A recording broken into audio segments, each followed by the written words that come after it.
getting started with vlogging, but this afternoon he told me, why don't you include some stuff on that? I may not be able to make it. So I said, okay, I'll just add those slides. So here we go. My name is Viresh Vazirani, and I study at National Institute of Technology, Goa. Well, they give me so much of free time in my holidays, wherein I get like 3 months of summer break and 1 month of winter break to do internships and projects. So that's where I get the time to. I got the time to start my blog, which is EDMofy. We've gone a long way. It started just as a way to get into the festivals for free, and we built it along the way. And today we have around 7,000 people connected to us on different social media accounts for our blog. And I'm also a member of Toastmasters International to build my communication and leadership skills. And now I'm moving into another idea which I had, which is called Growth Gravy. We don't cook food. We are about helping companies acquire new customers and build their user base. So currently we are working with some projects to promote mobile applications and help one IT company establish a client base. So yeah, that's about me and about what I've been doing. Now, getting started with a blog, the first thing that you need to do is choose a niche. Segment yourself, decide what you want to do, because you can start with a general blog talking about everything, but I think it's ideal if you can select a particular domain and try to build up an expertise in that, research, learn more, and have an edge. Whenever you start a niche blog or a niche website, you have an opportunity to be different, to be unique, placing yourself 10 times ahead in the competition. So this is what is most important, to stand out among the crowd, because that's when people are going to get attracted to your website. That's when you're going to have more conversions. So how do you go about it? The first thing is, I would suggest any blogger who's getting started to self-host your blog. Now, there are two ways to go about starting a blog. One is to have something like EDMofy.com, or the second thing, the easier way, which most of the people do, is something like EDMofy.wordpress.com or EDMofy.blogger.com or blogspot.com. Now, when you do this, you're building up something on someone else's domain. WordPress.com is a company. You're building your blog on their company. Why don't you build a blog directly on your domain? This is a much professional way to go about the whole blogging way, because if I go today and tell my clients that I have a blog which is edmofy.wordpress.com and I have 7,000 followers, first thing they'll ask me is, why do you have it as edmofy.wordpress.com? So it was, we started right. We started with edmofy.com. We did not spend time building our brand on someone else's domain.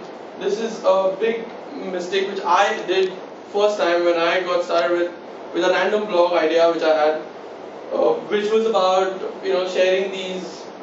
Since when I passed out my 12th standard, everyone wanted their ranks faster, merit list faster, whereas the Goa board just gave us the scores of everyone. So I compiled that whole data and I built up my own merit list, and I uploaded it on a blog which said sharethegyan.blogspot.com.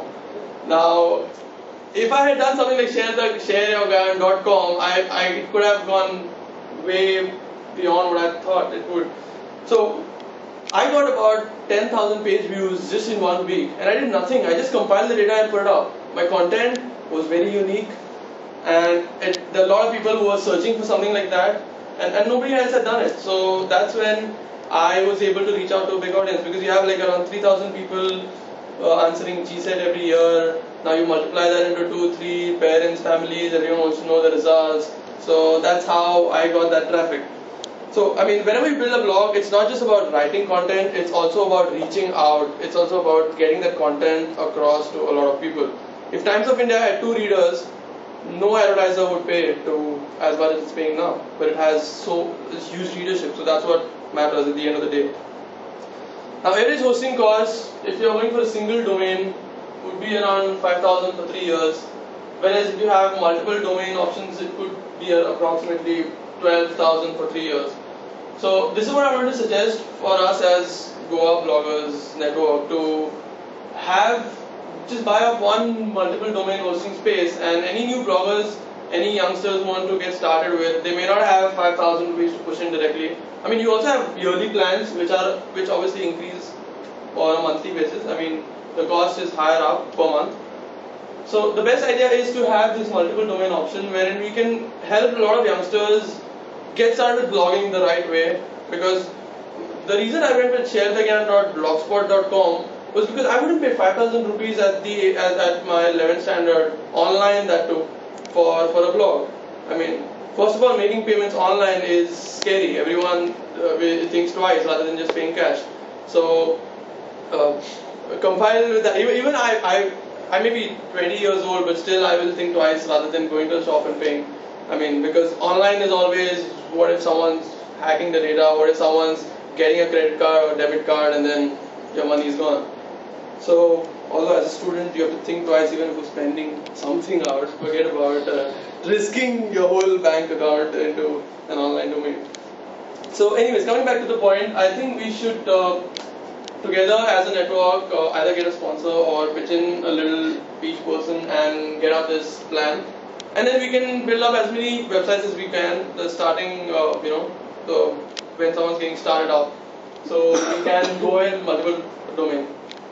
There will be a certain limit. For example, you can't post 100 websites up there, but if they are all these new blogs, people who are getting started, we can definitely have, I think, easily about 10, 20 blogs hosted up on our domain, on our server space. So those are the costs which we could, in case you're planning to go about the whole thing. This is what we should also check when you're getting started. Namechecker.com. It's very important to have a name available in the first place. You can't start a blog called Goa.com if it's not available. So the first thing when you are starting a blog, check it out on namechecker.com. And this is how it looks. Suppose I want to create an ICG blogger. These tick marks indicate that they are available on all these domains and social media accounts. So it makes your work much simpler rather than individually going to each account and checking if there's a user with this username. So when I've been checking your username on Facebook, Twitter, it means facebook.com/ICGblogger or facebook.com/Goa, twitter.com/Goa, instagram.com/Goa. That makes it very easy to brand yourself. You see this thing here, @Viresh Vazirani. This is common on Facebook, Twitter and Instagram. So I don't need to tell someone, hey, if you want to follow me on Facebook, follow me on Viresh Vazirani. If you want to follow me on Twitter, go to Vazir. And if you want to follow me on Instagram, go to Vir_Vazir. It's same. So any platform you can connect with me using that handle. So that's what worked with us for EDMofy as well. We did that. We have the same @EDMofy on all the social media accounts. The simple process: buy a domain, create social media profiles, and get it hosted on the hosting space that we have. Now I think this is very obvious. If you produce good content, then only you can even think further. Because if you don't have great content with you in the first place, why will someone want to come to your website or your blog? I compiled this list of 7 hacks to build up your web traffic, because at the end of the day, as I said, all that matters is how many people are visiting your site if you want to make your blog a success.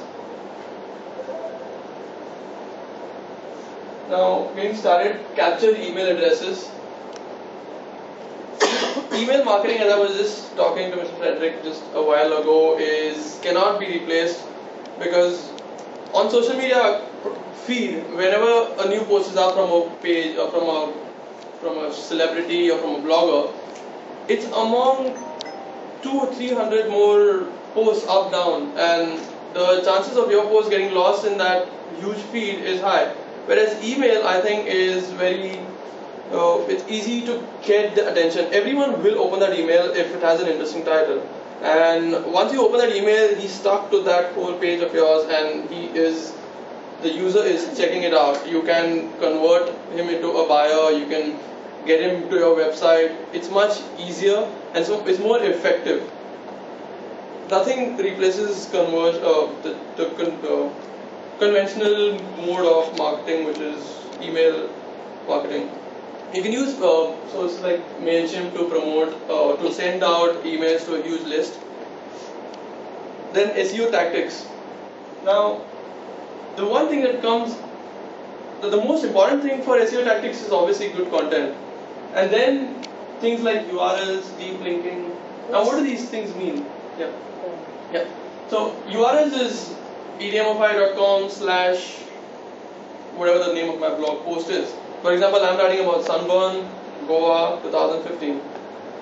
If I put a post which say, if the title of my post is a great festival, how do you think anyone will search for Sunburn Goa 2015 as a great festival?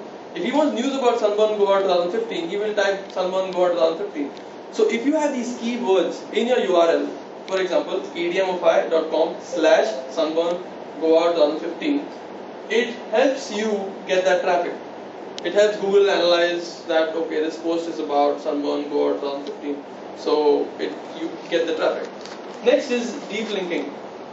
Now, deep linking is when you have other websites, for example, Facebook, Twitter, or you have some other blogger friends.